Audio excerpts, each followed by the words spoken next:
শর্মিষ্ঠা। আজ 8 মার্চ, আজকে একটি শুভ দিন। আপনারা সকলেই অবগত হয়ে গেছেন যে আজ নারী দিবস। আমার পক্ষ থেকে আজ সকল নারীকে প্রভাতী শুভেচ্ছা ও অভিনন্দন। বেশি বেশি এনার্জি নিয়ে আরও এগিয়ে যান, আরও নিজেদের পায়ের জমি শক্ত করুন।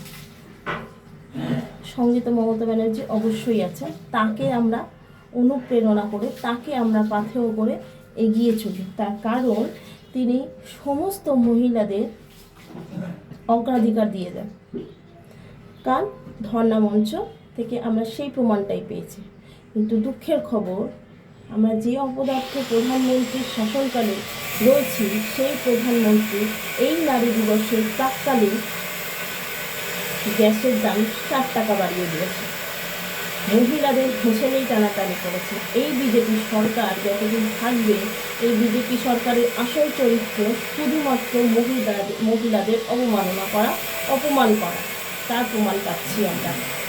বাঙালিতে বিবেচনা শুধুমাত্র মহিলাদের অ্যাটাক করা, কারণ তারা সহ্য করতে পারে না মহিলারা পায়ে পায়ে এগিয়ে চলে। কিন্তু একটা কথা আছে না, আমরা নারী আমরা পারি, একদম কথাটা বাস্তবতা রয়েছে। আমরা মমতা ব্যানার্জির আদর্শিত, মমতা ব্যানার্জির অনুপ্রেরণায় অনুপ্রাণিত। কাল দিদি আবারও প্রমাণ করলেন যে নারী সব পারে।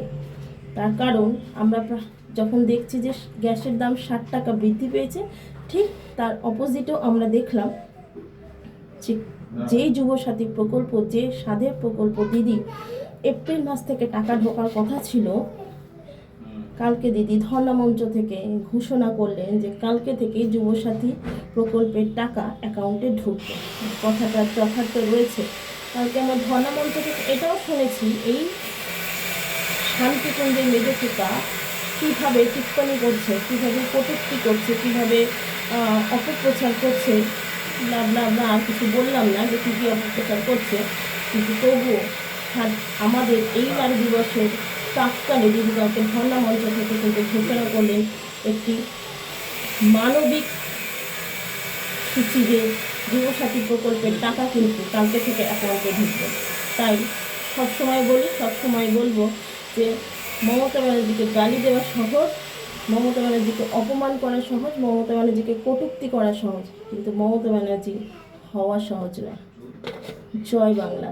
আরও বেশি করে মমতা ব্যানার্জি অনুপ্রাণিত হয়ে মহিলারা একে একে করে এগিয়ে চল এবং নিজেরা স্বাবলম্বী হন।